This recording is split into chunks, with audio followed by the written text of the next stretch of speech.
And Yehova spoke to Moshe, saying, speak to Aharon and his sons that they separate themselves from the set-apart offerings of the children of Israel, that they do not profane my set-apart name in what they set apart to me. I am Yehova. So now, this is the set-apart offerings that I brought themselves. They're set apart. They're holy to Yehova. Say to them, any man of your offspring throughout your generations who draws near the set-apart offerings which the children of Israel set apart to Yehova, while he has uncleanness upon him, that soul shall be cut off from before me. I am Yehova. So Yehova in his Torah, he shows great compassion. Okay, and in certain circumstances, he allows for compassion to be given. However, his compassion is not to be taken for just tolerance of anything. Okay, he's very, very precise on some things. And he says, look, if they come near in their uncleanness, they know that they're unclean, let them be killed. Any man of the offspring of Aharon who is one with Zara'at or who has a discharge does not eat the set-apart offerings until he is clean. Okay, so it's not like, oh no, that's it. For the next week, you're not going to be able to eat of the offerings. Okay, until he's clean. Whoever touches what is rendered unclean by a corpse or a man who has an emission of semen, or a man who touches any creeping creature by which he would be made unclean, or any soul by whom he would become unclean, even any of his uncleanness. The soul who has touched it shall be unclean until evening and does not eat the set-apart offerings, but shall bathe his body in water. So he's unclean until the evening. He's not able to eat of the set-apart offerings. He's got to be very careful that he doesn't, because he'll be under the death penalty if he was to just say, oh, it doesn't matter. I'm just going to go and do it anyway. But it's only until evening. When the sun goes down, he shall be clean. And afterward, eat the set-apart offerings, because it is his food. He does not eat that which dies or is torn by beasts. Okay, so again, if something's died of itself, it's a clean animal, you might just think, well, it'll be fine to eat it. Again, it's kind of more involved in this realm of life and death, isn't it? It's died of itself. Or is torn by beasts. It's been killed by predators, by unclean animals. Okay? Becoming unclean by it, I am Yehova. And they shall guard my charge, lest they bear sin for it and die thereby when they profane it. I, Yehova, set them apart. Okay, so this was the charge of the priests. We looked at the concept of to kahan before, what it is to kahan, from where we get Cohen, priest, one who kahans, or Kohanim, ones who kahan. So kahan is to represent a third party according to their word, basically. This is what they were doing in this case. This is why they were Kohanim. They were given this charge, which was very specific to that lineage of people. You will represent me like this. You will do this, and you will do that. We can't kahan by doing those instructions, because it would be the opposite of kahaning, because only those people, those lineages, are to do it. But we are Kohanim. We are priests, because we do the rest of his word too. We represent him in the rest of his word. And when a man eats the set-apart offering by mistake, then he shall give a set-apart offering to the priest and add 1/5 to it. So if someone eats that which was meant to be for Yehovah by mistake, okay, not the end for them, they don't get executed. That's, it's okay. Mistake's been made. It's not intentional sin. Bring the offering, add 1/5 to it as well. And let the priests not profane the set-apart offerings of the children of Israel, which they lift up to Yehovah, to allow them to bear the iniquity of trespass when they eat their set-apart offerings. For I am Yehovah who sets them apart. So the priests have to be diligent in this, not to let people fall into sin, not to let them eat the set-apart offerings. Okay, the priests are actually to be diligent to guard the people, to not allow them to bear the iniquity of these things. And you shall take fine flour and bake 12 cakes with it, 2/10 of an ephah in each cake. And you shall set them in 2 rows, 6 in a row on the clean table before Yehovah. And you shall put clear frankincense on each row, and it shall be on the bread as a remembrance portion and an offering made by fire to Yehovah. On every Sabbath he is to arrange it before Yehovah continually from the children of Israel, an everlasting covenant. And we can see these things, okay, these 12 cakes, these 12 loaves of bread. 2/10 of an ephah on each cake. And we can see them as representing different things. Okay, we've got the number 12 commonly throughout Scripture. It could be the apostles, the disciples, could be the tribes of Israel, could represent the tribes of Israel when they were on Mount Gerizim and Mount Ebal. Okay, 6 on each. That might become relevant later. Verse 9 says, "And it shall be for Aaron and his sons, and they shall eat it in the set-apart place, because it is most set apart to him from the offerings of Yehova, made by fire, an everlasting law." Okay, this is interesting. It's for Aaron and his sons, yeah? They're the ones who are to eat of it. It's most set apart. It's most holy of the set-apart offerings. And yet we see this. Mark 2, 23 to 28 says, "And it came to be that he went through the grain fields on the Sabbath. And as he went, his disciples began to pluck heads of grain. And the Pharisees said to him, 'Look, why do they do what is not right on the Sabbath?'" Yeshua doesn't say, "Oh, it's okay, this is all right on the Sabbath."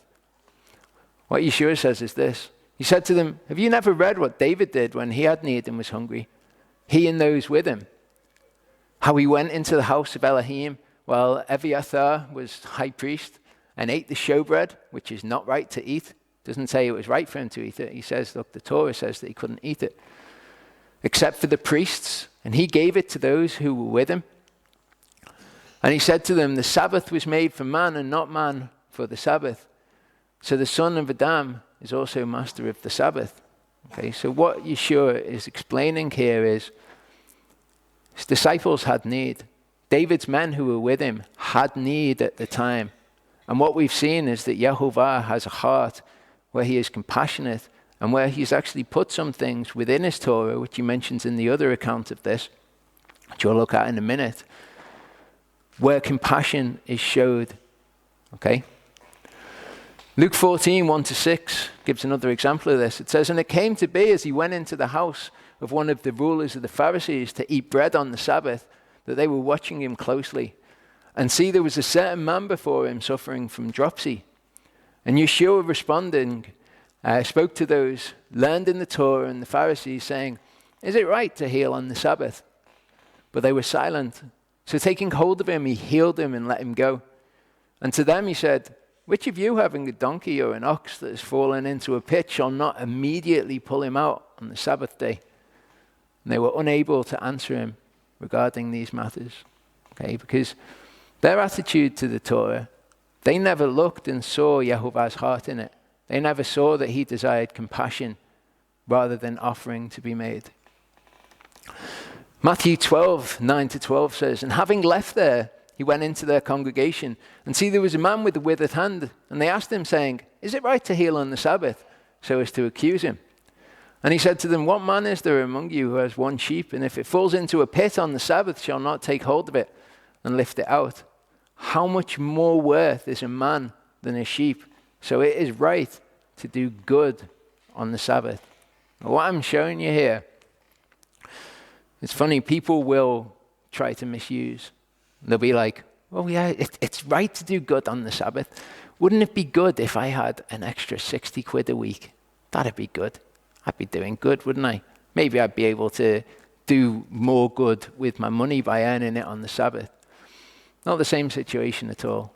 Okay, these are situations which are occurring where somebody has got a genuine need in. They're not things that these people have planned to do. They've not said, "Oh, it doesn't matter on the Sabbath. We'll just go and pick grain. That's what we'll do on the Sabbath." These are things that have arisen where there is a genuine need. Okay. To look at that account again, in an account where Yeshua gives us more information, it says, "At that time, Yeshua went through the grain fields on the Sabbath, and his disciples were hungry and began to pluck heads of grain to eat." They didn't go out, they weren't harvesting all of the grain in the field. They were just walking through on the Sabbath, and they were plucking heads of grain to eat. And when the Pharisees saw it, they said to him, "Look, your disciples are doing what is not right to do on the Sabbath." But he said to them, "Have you not read what David did when he was hungry, he and those who were with him? And he went into the house of Elohim and ate the showbread, which was not right for him to eat, nor for those who were with him, but only for the priests. Or did you not read in the Torah that on the Sabbath, the priests in the set-apart place profane the Sabbath and are blameless?" Okay, so what's the rule usually? You don't work on the Sabbath. What about the priests?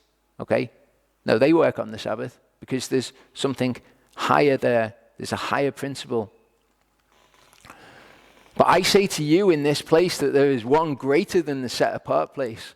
And if you had known what this means, I desire compassion and not offering, you would not have condemned the blameless.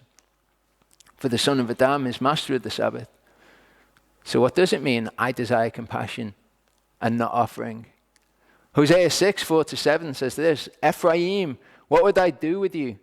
Yehuda, what would I do with you? For your trustworthiness is like a morning cloud and like the early dew, it goes away, which describes people who will inevitably take this principle and misuse it. Okay? Therefore, I have hewn them by the prophets, I have slain them by the words of my mouth, and my judgments break forth as light. For I delight in kindness and not sacrifice, and in the knowledge of Elohim more than burnt offerings. These are the things which Yehova truly treasures. People who seek him out in his word, who understand his heart. Okay? But like Adam, they transgressed the covenant. There they acted treacherously against me.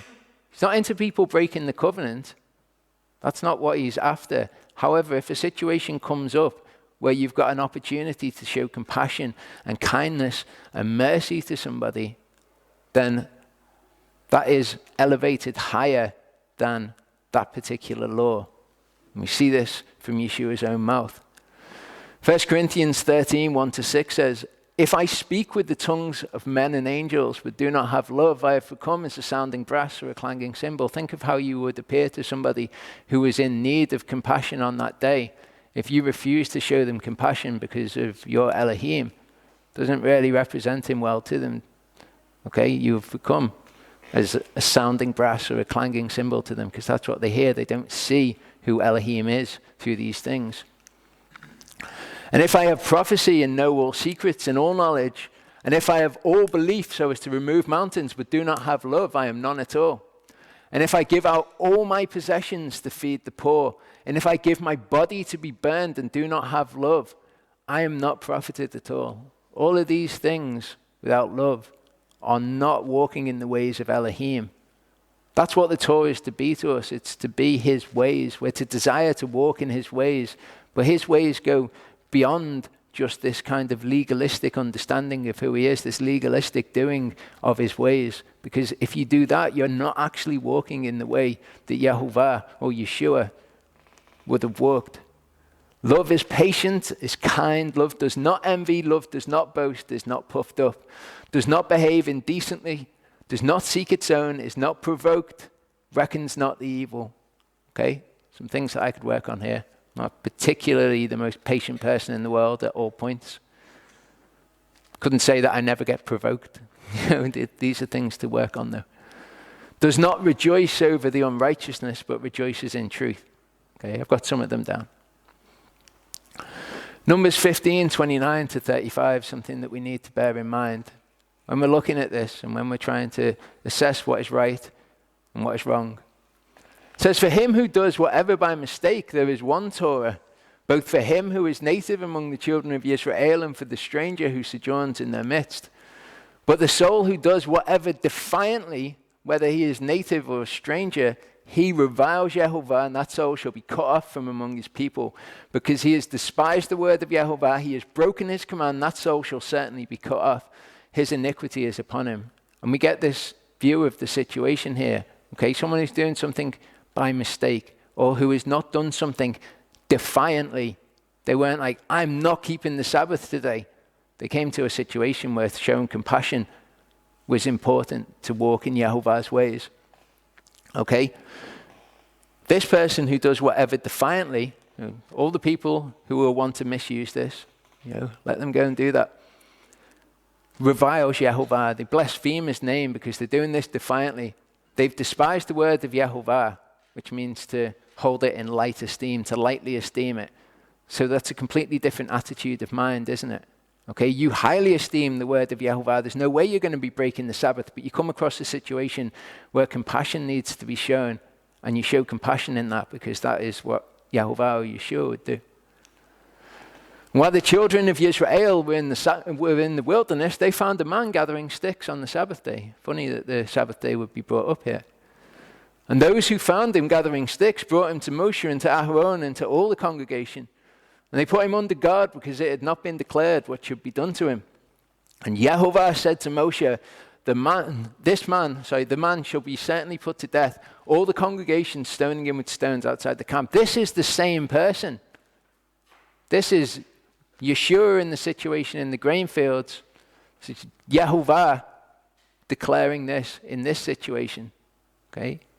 He is severe in his penalty for defiance, but he also shows compassion.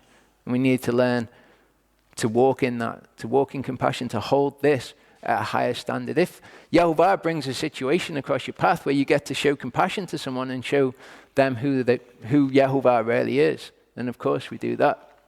Well, this is the same person talking here saying, no, take him outside the camp and stone him to death. He's defiantly broken the Sabbath. We've got a line there. We need to discern this. Hebrews 4:11-13 says, let us therefore do our utmost to enter into that rest. What rest is it talking about? It's talking about the Shabbat. There remains a Shabbat. Let us do our utmost to enter into that rest, lest anyone fall after the same example of disobedience. Okay? For the word of Elohim is living and working and sharper than any two-edged sword, cutting through even to the dividing of soul and spirit, and of joints and marrow, and able to judge the thoughts and intents of the heart. And there is no creature hidden from his sight, but all are naked and laid bare before the eyes of him with whom is our account. So when you're in this situation, okay, the word of Elohim is going to judge your thoughts. It's going to judge your actions. Are you doing it because you want to do something on the Shabbat? Or are you really doing it because you're trying to show compassion to somebody? You're really trying to walk in his ways, to understand who he is. Because some people will misuse it. And to those people, the word of Elohim is going to judge them according to their actions, according to the thoughts and intents of their heart.